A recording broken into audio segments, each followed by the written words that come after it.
উল্লেখ করে বিভিন্ন রকম কথাবার্তা বললেন। তার মধ্যে বেশিরভাগ স্যারই বলেছেন মোবাইল নিয়ে কথা, যেহেতু আমরা মোবাইল এডিক্টেড যেহেতু আমরা হয়ে গেছি, মোবাইল নিয়ে কথা বলেছি।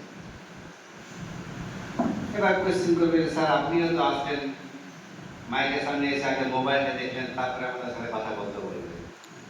আমি এসে আগে মোবাইলটা দেখলাম, মোবাইল খুললাম, মোবাইল খুলে তারপরে তোমাদের সাথে কথা বলতে হবে। আমিও তোমাদের মতো সেম রোগে রুগী, সেম ভুক্তভোগী হতে পারি। কিন্তু মোবাইলটা দেখবো, মোবাইলটা দেখার মতো দেখবো। মোবাইলে ভালো মন্দ সব দিকই আছে। আমি যদি ভালো দিকটা খুঁজে নিই তাহলে আমার জন্য ঠিক আছে। খারাপ দিকটাকে আমাকে মোবাইল থেকে যে খারাপ দিকগুলো আছে সেটাকে আমাকে বর্জন করতে হবে। মোবাইলে ভালো দিকও আছে, খারাপ দিকও আছে। ভালোর মধ্যে অনেক ভালো, অনেকেই জানো তোমরা। খারাপ অনেক কিছু, রিলস দেখবো, এই করবো, গেম খেলবো, তারপরে কি জানি গেমের মতো কি সব চলে তোমরা দেখা করে বলতে পারো না। নাকি সবসময় আমি দেখি কানে কানে ভ্যান করে কি যে পিউ পিউ পিউ পিউ পিউ পিউ করে কথা বলে, গেম খেলছে, কি বলছে, ওদিকে তাকিয়ে আছে সবসময়।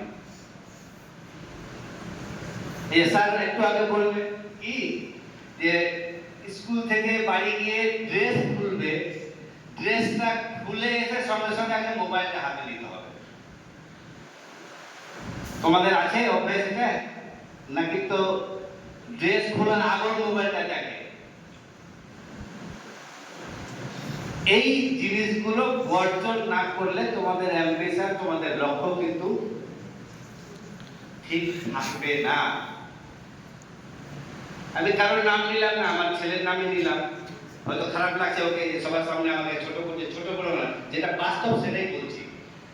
সেটা সবার ক্ষেত্রে আছে। তোমাদের বাড়ি আমি থাকি না বলে তোমাদের সম্পর্কে আমি বলতে পারছি না, কিন্তু এই জিনিসটা 99% ছেলের মধ্যে বর্তমানে আছে। ভালো দিকগুলো কি কি আছে মোবাইলে? ভালো দিকগুলো যেগুলো আছে তার মধ্যে ভালো মতো কিছু খারাপ আছে। যেটা একটা কোয়েশ্চেন তোমরা অ্যানসার করতে পারছো না, বুঝতে পারছো না, তো সেটা যদি তুমি টেক্সট বইটাকে পড়ে ভালো করে পড়ে যদি সেটাকে খুঁজে বের করার চেষ্টা করো, সেটা তোমার কাজটা কঠিন হলেও তোমার পক্ষে পরবর্তী সুবিধা হবে। একটা গল্প পড়ে তার কোয়েশ্চেনের অ্যানসার বার করে নিয়ে আসবে, সেখান থেকে নিজে থেকে খুঁজে বের করে নিয়ে আসবে, সেটা তোমার জন্য কঠিন হবে, কিন্তু পরবর্তীতে তোমার জন্য সেটা সহজ হবে। কিন্তু তুমি যদি করো যে আমি প্রশ্নটা পাচ্ছি না, গুগলে লিখলাম কোয়েশ্চেনটা, অ্যানসারটা আসলো, আমি দেখে দেখে খাতায় লিখে নিলাম, এটা তোমার জন্য সহজ হলো, কিন্তু পরবর্তীতে সেটা তোমার মনে থাকবে না। তুমি যেটা কষ্ট করে নিয়ে আসবে সেটা যতটা স্মরণ থাকবে, নর্মালি পেয়ে গেলে সেটা কিন্তু থাকবে না। একটা 100 টাকা ইনকাম করতে গেলে তুমি যদি মাঠে কাজ করে 100 টাকা পাও, তাহলে সেটা স্মরণ থাকবে যে আমি এতদিন খাটার পরে 100 টাকা পেয়েছি।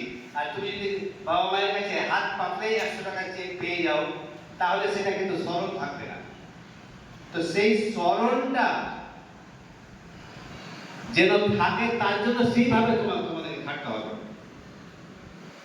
তোমাদের অ্যাম্বিশন, তোমাদের যে লক্ষ্য, তোমাদের যে বয়সটা, বর্তমান যে বয়সটা, এই বয়সটা এমনই একটা বয়স,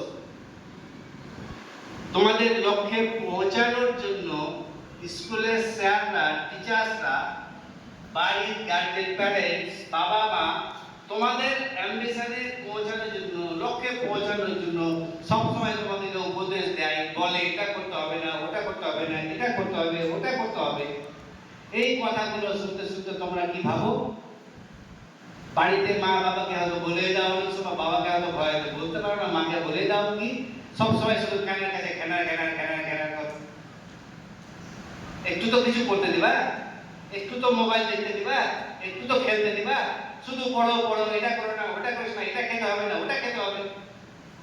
মনে হয় বলো বাড়িতে যেখানে কাছে শুধু ঘেনায় ঘেনায় করো। স্যাররা যদি ক্লাসে বেশি বকে, কোনো ছেলে মেয়েকে যদি বেশি বকে, পড়াশোনা করছো না, বেশি রকম কিছু বলে, ওই স্যার সম্পর্কে বাইরে মনে মনে বলবে স্যারটা শুধু কোনো কাজেরই না, শুধু ক্লাসে বক বক বক বক করে।